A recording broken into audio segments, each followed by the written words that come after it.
Selamat pagi Bu Tanti, saya Cadel dari 10.3 dan hari ini saya akan mendongengkan Watuwe si buaya ajaib dari cerita rakyat Papua. Dahulu dikisahkan di tepian Sungai Tami di Papua, hiduplah sepasang suami istri yang sedang menantikan kehadiran seorang anak. Sang suami bernama To Jatua sangat gelisah karena istrinya yang hamil tua mengalami kesulitan dalam melahirkan. Hanya ada satu cara untuk membantu istrinya melahirkan, yaitu dengan mengoperasinya menggunakan batu tajam di Sungai Tami. Ketika ia sedang sibuk mencari batu tajam, tiba-tiba muncul seekor buaya besar di depannya. Tao Jatua kaget bukan kepalang. Ia sangat ketakutan dan hampir pingsan. Buaya itu semakin mendekati Tao Jatua dengan tubuh yang terlihat aneh, tidak seperti buaya lainnya. Di punggung buaya itu tumbuh bulu-bulu burung kasuari. Hal ini membuat buaya itu tampak menyeramkan ketika bergerak.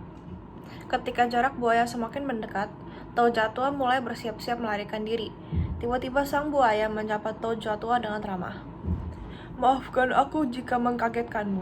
Nama aku Watuwe. Siapa namamu dan apa yang kau lakukan di sungai ini?" tanya buaya. Aku namanya Tao Jatua.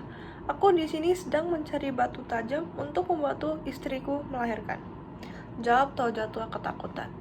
Rasa takut Tao Jatua semakin lama semakin hilang karena buaya itu tidak seseram penampilannya. Pembicaraan mereka malah semakin akrab dan santai. "Kau tidak usah khawatir Tao Jatua. Aku bisa membantu masalahmu.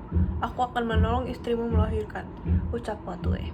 Mendengar hal itu, Tao Jatua sangat senang.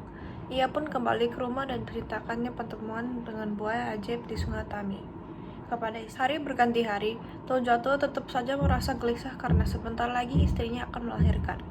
Ia takut jika Watuwe mengingkari janjinya untuk membantu istrinya melahirkan. Malam telah tiba, sang istri sudah mulai merasakan perutnya sakit. Tao Jatua pun panik. Tidak lama muncullah Watuwe, sang buaya ajaib menepati janjinya. Betapa bahagianya Tao Jatua, ia pun mempersilahkan Watuwe untuk membantu istrinya melahirkan. Dengan kekuatan ajaibnya, Watuwe menolong proses kelahiran anak Tao Jatua. Lama kemudian, terdengarlah suara tangisan bayi laki-laki yang memecah keheningan alam. Perasaan lega, haru, dan bahagia bercampur menjadi satu di hati Tao Jatua. Ia berterima kasih atas pertolongan Watuwe. Anak laki-laki Tao Jatua diberi nama Naraura. "Tao Jatua, kelak anakmu akan menjadi pemuda yang gagah dan andal dalam memburu. Tetapi ada satu hal yang kau harus ingat. Kelak keturunanmu jangan ada yang membunuh atau memakan daging buaya. Jika kau melanggar larangan ini, kau dan keturunanmu akan mati," ucap Watuwe. "Baiklah Watuwe, aku akan mengingat pesanmu dan akan kusampaikan kepada keturunanku," ucap Tao Jatua. Sejak saat itu, Tao Jatua dan anak keturunannya berjanji untuk tidak membunuh hewan di sekitar Sungai Tami.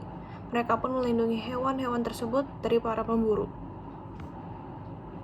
Pesan moral dari dongeng ini adalah berbuat baik kepada sesama, bantulah ketika ada orang yang membutuhkan, sebab waktu-waktu itu kita akan membutuhkan bantuan orang lain juga. Terima kasih Bu Tanti.